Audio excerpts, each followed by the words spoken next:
What's up, blockchain? This is Nick from TruthBlitz. Hope you guys are having a good one. And we're going to take a look at the market, and we are back up above 6,800, which has kind of become a resistance area, and we'll talk about that in a second. So currently we have a $258 billion overall market cap, with Bitcoin dominance up slightly to 45.2%, and Bitcoin at $6,874. Now the rest of the market is as well mostly in the green, and we're going to take a look at the chart. So as you can see,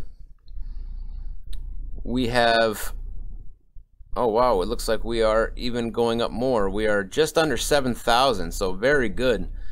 As we speak, it is going up. So we have broken through this resistance area, which, like I said, the 68 to 6,900 area has become resistance. We have gotten up to the area a couple times and been slapped back down, and just breached above that this morning, or breached into that area this morning. So it's, although it's not on this chart drawn as a resistance line, but it is a sort of resistance area that we haven't really been able to get above in the last couple weeks. So, but currently it looks like, well, we were just trying. We see this wick forming here, so hopefully we can get above that area. I talked about yesterday how there is some optimism for Q2 of 2018 because experts and analysts feel like we are leveling out. That any further news that comes out is not going to affect us as much because the weak hands have been flushed out. I talked about a few days ago the interview between Omar Bam and Trace Mayer, and I played an excerpt when Trace Mayer talks about the Bitcoin hodlers of last resort, and we're getting down, in my opinion, to that area where, you know, most of the weak hands, like I said, have been flushed out, and the people who are still in are in. They're not planning on going anywhere. They're in this for fundamental reasons, so they're not planning on selling, especially at a loss. And they are hodling that Bitcoin. So anyway, I want to talk about a couple things today. And one, EOS has released their Dawn 3.0 platform code to GitHub, and as you know, I am very bullish on EOS. That is probably my favorite project. Dan Larimer is a genius. He has 2 successful platforms already up and running, and EOS is going to be, in my opinion, the end-all be-all. So let's just take a look at a couple parts of this article. Open source software publisher block.one pre-released its scalability-focused blockchain platform EOS.io Dawn 3.0 on GitHub yesterday, April 6th, according to EOS.io's Medium post. Dawn 2.0 had been released in December of last year, and the most current pre-release of Dawn 3.0 this April 6th is noted as a major milestone on the road to EOS.io 1.0, which reportedly will be released in June. Earlier this month, block.one and German fintech incubator FinLab AG announced a partnership for developing EOS software with $100 million of funding. So I've talked about this before, how EOS, because they have such a huge war chest, they've raised so much in their very long ICO, they are giving out substantial amounts of money to companies to build on the EOS platform. So it gives that incentive, you know, for people to come and build and develop this platform for everyone to use. So EOS.io's Medium post writes that, quote, "We think we have achieved the goal for inter-blockchain communication, which they describe as the ultimate scalability feature, the holy grail that the industry has been searching for, to be as secure as intra-chain communication between smart contracts. Dawn 3.0 contains many new features that were not even contemplated in the original EOS.io white paper, most notably the capability to accelerate throughout without hard forking changes.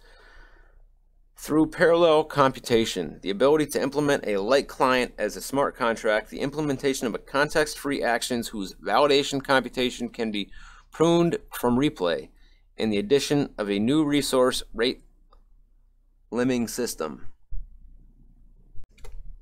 The Medium post continues by reporting one of Dawn 3.0's most significant features, which is a user configurable delay for various actions that will allow a user to know they have been hacked before a hacker's transaction goes through, because the delay broadcasts the transaction to the blockchain for whatever amount of time chosen before it can be applied. So that is pretty damn awesome to me.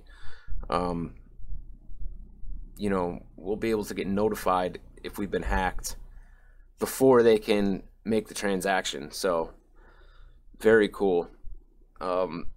Again, this is, you know, it's according to this article, according to what they're saying is in Dawn 3.0, this is even going to be better than we had anticipated. So very excited about it. If you don't have EOS, get some.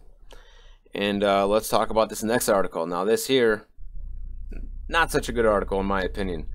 So Soros Fund Management plans to launch cryptocurrency trading, report says. So George Soros, if you don't know who freaking George Soros is, you know, look it up. I'm not going to get into his background, but he basically funds Antifa. He funds the radical left. You know, to a crazy extent. He is behind a lot of these violent protests, and the mainstream media will say it's conspiracy theories, and you know, oh, he's just a, you know, he's just an old guy that has a lot of money that, you know, escaped Nazi Germany, and you know, look into how he escaped Nazi Germany alive. You know, that's a story in itself. But anyway, U.S. investment fund Soros Fund Management, which currently operates about $26 billion in assets, will reportedly be investing in cryptocurrencies, despite the fact that the head of the fund, George Soros, earlier claimed that crypto is a bubble. Bloomberg reported Friday, April 6th. According to Bloomberg, citing people familiar with the matter, Adam Fisher, who is responsible for global macroeconomic investing at Soros Fund Management, has already received internal approval for cryptocurrency operations, but he has not started trading yet. In a speech at the World Economic Forum in Davos on January 25th, Soros argued that cryptocurrencies like Bitcoin cannot be considered currency due to their volatility and that their value is speculative. Bitcoin is not a currency because a currency is supposed to be a stable store of value, and the currency that can fluctuate 25% in a day can't be used, for instance, to pay wages because wages drop by 25% in a day. It's a speculation based on a misunderstanding. While criticizing the major cryptocurrency in January, the legendary macro trader did not provide any price predictions. Meanwhile, crypto markets have lost almost 50% by the end of the first quarter of 2018. Soros became involved in cryptocurrency activity earlier this year. In 2017, George Soros Investment Fund became the third largest shareholder in Overstock.com, the first major retail company to accept Bitcoin as a payment option. Launched in 1969, Soros Fund Management made its name in 1992 for its drastic bets against the British pound, which made Soros the man who broke the Bank of England. So this is what George Soros does. He will basically hedge bets against a country, basically, and then make sure that he wins that bet by any means necessary. And if you don't know any of the history of George Soros, like I said, there's tons of material out there on YouTube if it hasn't been taken down or censored, which I know all of it hasn't. But go look at what kind of person George Soros is, and he is one of the evil elites that are pulling a lot of the strings. You know, that man is beyond evil. Let's just put it that way. So for him to be getting into cryptocurrencies, I don't like it. So, you know, that means to me that he's got some kind of plan. This isn't just going to be innocent trading and investing. you know, there's, or I could be wrong. You know, maybe they're going to buy a shit ton of it. I'm not wrong. I'm sorry. Maybe they're not. I was going to say maybe they're going to buy a shit ton of it, and you know, we will see price rises because of that. Because George Soros is a very wealthy man, but my gut would tell me that he has some kind of evil plan on screwing the market. He's not a crypto fan, so for him to be getting into this, you know, is he going to try to do his part to take down Bitcoin and take down the crypto market? You know, and trust me, I do not believe that we are going to see crypto go anywhere. It's not going anywhere. It's here, and that's it. So, you know, don't take this as me being negative, and I think that he's going to try to single-handedly kill cryptocurrency and be successful, because that's not the case. What this could be, and this is just a theory, but and it's just a thought, but as I've said, our dollar is dying, right? You know, a lot of people, a lot of well-known economists are predicting a black swan event, the death of the dollar. And I've talked about how money is going to flow into Bitcoin when that happens, right? So maybe George Soros is trying to position himself like he does. This is what he does. So maybe he will be getting into cryptocurrency and betting against the dollar.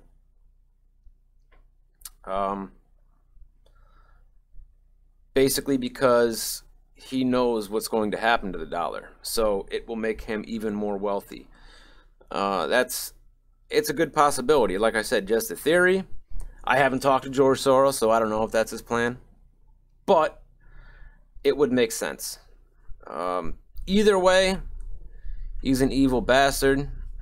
I wish he would just kick the bucket already. The world would be a better place. So anyway, guys, that is it for now. Make sure you guys like and subscribe. Check out the Block Party podcast channel. Please subscribe over there and hit the bell on both. I have been getting shadow bans and things of that nature, so you guys can follow me on Twitter at TruthBlitzMedia, and I will see you guys later.